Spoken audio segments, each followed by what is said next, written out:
Salut YouTube, c'est Puppet Comics, et dans cette vidéo, je vais vous faire un petit retour sur le run de Jason Aaron sur les Tortues Ninja TMNT. Générique.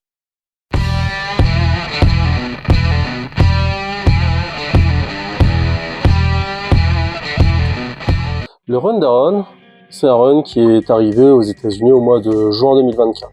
Là, il va sortir chez nous le 27 août 2025. Il va regrouper, comme sur le TPB américain, les issues 1 à 6 des TMNT de la nouvelle série.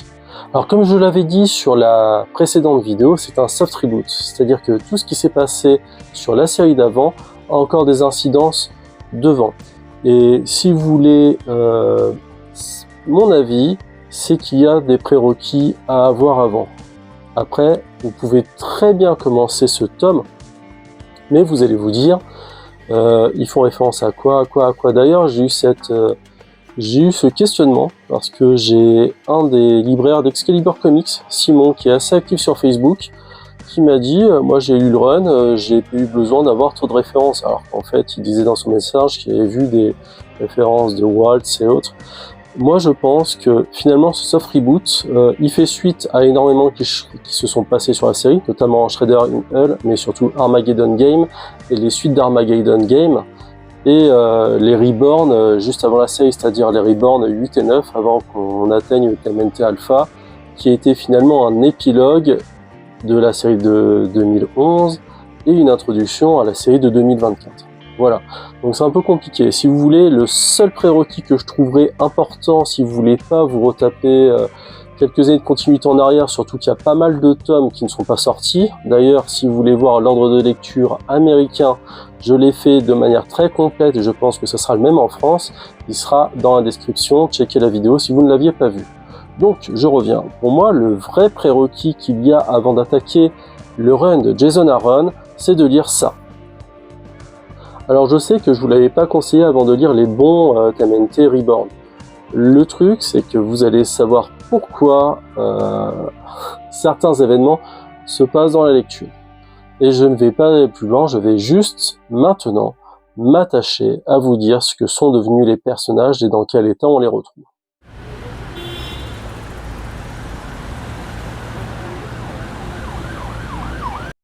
On va commencer par notamment Raphaël. Donc Raphaël est en prison. Il s'amuse à taper ceux qui essaient de s'évader. On ne sait pas exactement pourquoi il est allé en prison. On sait qu'il a un pseudo-accord avec le directeur de la prison.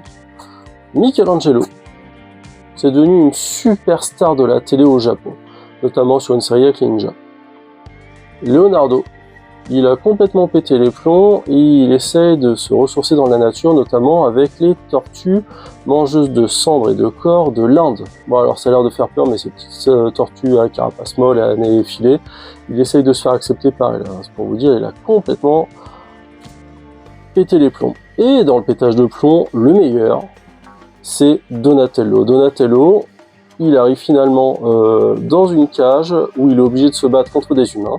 Ces humains, en fait, ils payent pour se défouler contre les mutants. Et finalement, Donatello, eh bien, il prend la place des autres mutants pour se battre contre eux, pour éviter que les autres ne soient tués. Ils sont dans des conditions dégradantes, battus, affamés et sans cesse obligés de se battre. Voilà, c'est dans cet état qu'on trouve les 4 tortues. Et le style de dessin de Donatello d'un dessinateur à l'autre va être à peu près, comment dire... Ils vont dessiner une silhouette où Donatello il sera encore plus maigre que d'habitude. Dans certaines séries, on avait l'habitude de voir Donatello qui était le gringalet des cartes. Là, c'est encore pire, il est famélique vu ce qui se passe avant. Voilà. Et donc après, les tortues vont se réunir dans les 2 dernières issues que vous verrez finalement à la fin.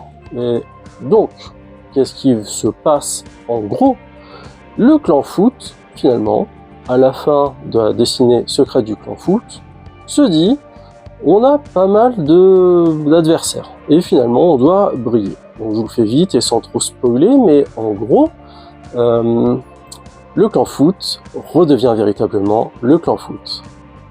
À sa tête, Karai, et finalement, Karai, elle suit sa destinée, la destinée qui était avant celle de Shredder, de régner sur un monde plein de lumière. Donc c'est très, comment dire, C'est un oracle ou une prophétie qui est très très vaste, qui veut à peu près tout et rien dire. Et donc, pour eux, pour Shredder comme pour Karai, il faut pouvoir régner sur New York. C'est le maître mot. Voilà, alors là j'ai spoilé un minimum, pour que vous compreniez bien. Donc qu'est-ce que j'en ai pensé ?